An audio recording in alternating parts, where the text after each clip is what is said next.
lagi-lagi hubungannya selalu Pak Jokowi sebenarnya. Mungkin itulah akhirnya kami dilaporkan juga begitu. Dalam arti ini bandel orang melaporkan saya, selalu saja mempermasalahkan saya gitu ya.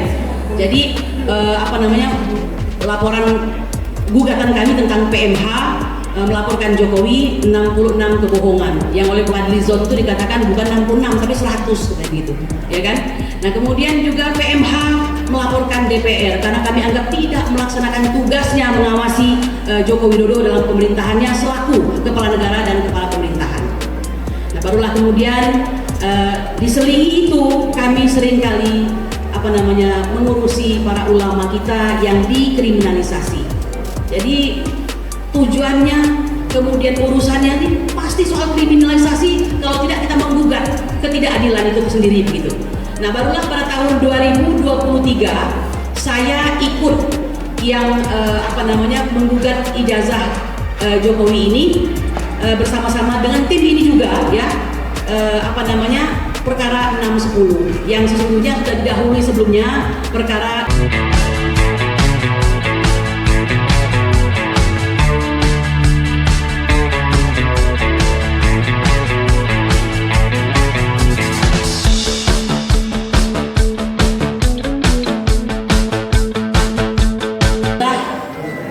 antara Jogja dan Pasar Pramuka.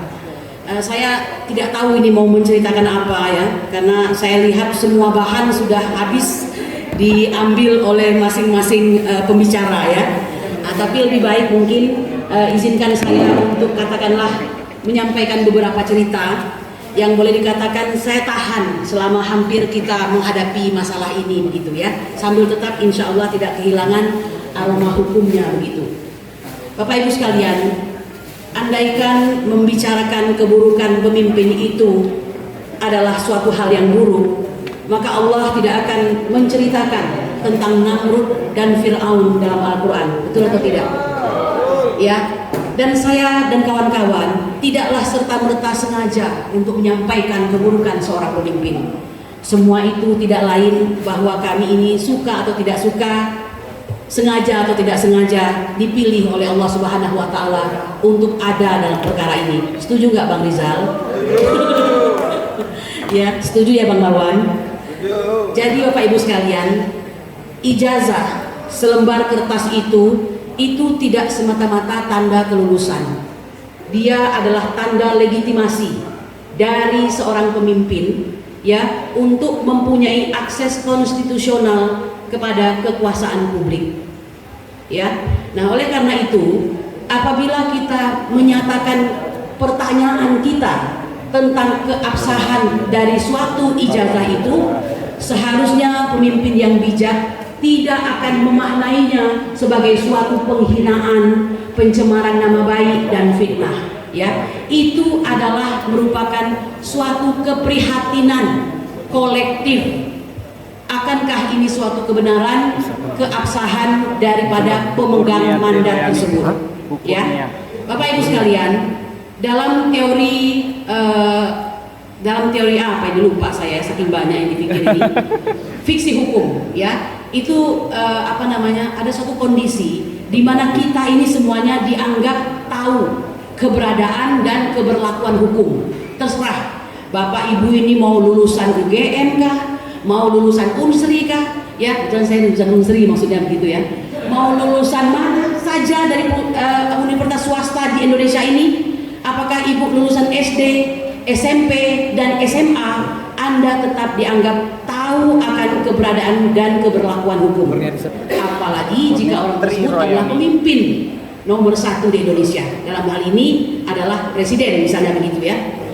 Dalam hal ijazah ini, jadi permasalahan yang sudah bergulir ini yang akan menelurkan besok undangan klarifikasi kedua ini, saya ingin mengatakan seharusnya, bukan hanya seharusnya, sudah pasti 11.000 triliun seorang presiden, mantan presiden yaitu Bapak Joko Widodo pasti sudah tahu bahwa sesungguhnya hak untuk mendapatkan keterbukaan informasi publik itu adalah hak konstitusional, ya, termasuk perlindungan perlindungan data pribadi dalam hal tertentu itu boleh diketahui oleh publik. Nah, oleh karena itu, kalau sampai ada ada suatu laporan terhadap orang-orang yang sedang berusaha, ya, yang sedang berjuang, maka ini kita tanyakan sebenarnya siapa sih yang membisiki ini, kan begitu ya. Padahal dari kedua undang-undang tersebut tidak ada satupun yang membolehkan, ya, mengesahkan untuk mengkriminalisasi hanya karena orang tersebut menanyakan keabsahannya. Bapak Ibu sekalian, dalam teori hukum itu ada suatu pengetahuan tentang notoire vacant notorious.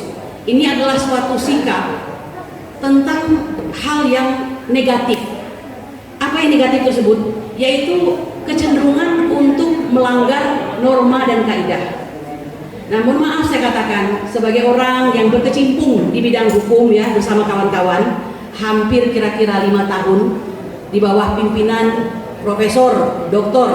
Egy Sujana Mastal SHMSI yang kebetulan adalah Presiden TPUA. Jadi saya sering menyebutnya Presiden, ya, supaya ini kebetulan ini urusannya dengan ijazah Presiden, jadi kita pakai TPUA pakai Presiden aja. Kalau Kang Rizal suka komplain nih, wah saya kok dikasih Wakil Presiden, katanya begitu kan. Kalau Wakil Ketua kurang bagus kan, jadi Wakil Presiden aja gitu, ya. Jadi ya, saya ingin mengatakan bahwa luar biasa yang kami hadapi dalam penegakan hukum hampir 5 tahun ini gitu ya, yang diurus banyak sekali, luar biasa, sampai-sampai orang mengira this is about big money, ya. Mereka tidak tahu bahwa di bagian bumi bernama Indonesia ini, di sudut kota Jakarta ini masih ada orang-orang yang tidak hanya bicara uang dalam perjuangannya, ya, terhitung, ya, terima kasih, ya. Perlu diketahui, hampir 5 tahun kami bersama-sama, ya. Saya ingat sekali, saya ikut itu dalam periode masih ada Ustadz Aka di situ. Aka tahu nggak siapa? Ahmad Kosinuddin, ya. Ada siapa lagi itu? Bang Azam Khan. Nah, kalau ini selalu ada di setiap periode nih. Bang Juju Purwantoro. Of course ada Bang Profesor Egy selaku ketua begitu, ya. Siapa lagi? Bang Damai Hari Lubis yang sering dikenal dengan DHL itu. Jadi dia niru-niru KD gitu ya. Kalau Gus Dayanti disingkat KD, dia DHL gitu ya. Ini orang-orang hebat semuanya, dan saya berterima kasih karena diberi banyak kesempatan untuk berbakti di dalam bidang hukum tersebut. Kami memulai dahulu dengan perkara menggugat PMH. Ini lagi-lagi hubungannya selalu Pak Jokowi sebenarnya. Mungkin itulah akhirnya kami dilaporkan juga begitu. Dalam hati ini bandel nih orang melaporkan saya, selalu saja mempermasalahkan saya begitu ya. Jadi laporan gugatan kami tentang PMH melaporkan Jokowi 66 kebohongan yang oleh Fadlizon itu dikatakan bukan 66 tapi 100 kayak gitu, ya kan? Nah, kemudian juga PMH melaporkan DPR karena kami anggap tidak melaksanakan tugasnya mengawasi Joko Widodo dalam pemerintahannya selaku kepala negara dan kepala pemerintahan. Nah, barulah kemudian diselingi itu kami seringkali mengurusi para ulama kita yang dikriminalisasi. Jadi tujuannya, kemudian urusannya ini pasti soal kriminalisasi, kalau tidak kita menggugat ketidakadilan itu sendiri begitu. Nah, barulah pada tahun 2023 saya ikut yang menggugat ijazah Jokowi ini bersama-sama dengan tim ini juga, ya, perkara 610 yang sesungguhnya sudah didahului sebelumnya perkara 592, di mana perkara tersebut dicabut, artinya kami tidak lanjutkan karena mempertimbangkan kondisi bahwa Bambang Trimulyono bersama Gus Nur saat itu ditangkap, ya. Bagaimana orang mau memperjuangkan kalau orangnya ditangkap, ya kan? Bagaimana para kuasa hukum akan mengupayakan bukti-bukti jika mereka dipisahkan dari si pengadunya sendiri, kan begitu. Nah, perkara itu pun berubah menjadi perkara pidana yang pelaksanaan sidangnya itu terjadi di Solo, Surakarta, ya. Nah, di situ kebijakan Bang Egy, karena saya perempuan jadi saya tidak diikutkan, jadi biarlah para laki-laki saja karena sama. Ini supaya biar para termul-termul tahu, ya, saking kita ini tidak punya biaya yang katanya bohir-bohir itu, jadi benar-benar membiayai sidang itu sendiri begitu sampai hari ini dan mungkin sampai besok begitu, ya, insya Allah. Nah, jadi perkara itu menjadi perkara pidana yang sama-sama kita ketahui melibatkan hampir 30 atau 33 saksi, ya, kalau digabung dari pihak mereka maupun kita, yang satu pun di antara mereka tidak pernah melihat ijazah asli Joko Widodo. Dalam persidangan, kalau saya tidak salah, kalau saya salah silakan dikoreksi, bahwa sebenarnya hakim sudah meminta kehadiran Joko Widodo dan menghadirkan ijazah yang dia klaim sebagai ijazah yang asli tersebut. Apa mau dikata? Persidangan berakhir, tuntutan jaksa yang kita sebut sebagai abal-abal itu, dan aneh sekali bisa memasukkan perkara ini P21 padahal tidak ada ijazah asli yang bisa ditampakkan itu, menghasilkan keputusan 6 tahun ya bagi kedua orang yang kita cintai ini ya, untuk dianggap sebagai pasalnya itu adalah hoax atau bohong gitu ya. Nah, kita tidak putus asa, dilakukan banding. Banding itu ini suatu hal yang bagus terjadi ya, walaupun sebenarnya kalau hakim mau melakukan perubahan harusnya perubahan total lah, jangan tanggung gitu ya, atau mungkin karena Jokowi masih berkuasa begitu, jadi pasalnya berubah menjadi pasal kebencian ya, sehingga keputusan yang tadinya 6 tahun turun menjadi 4 tahun.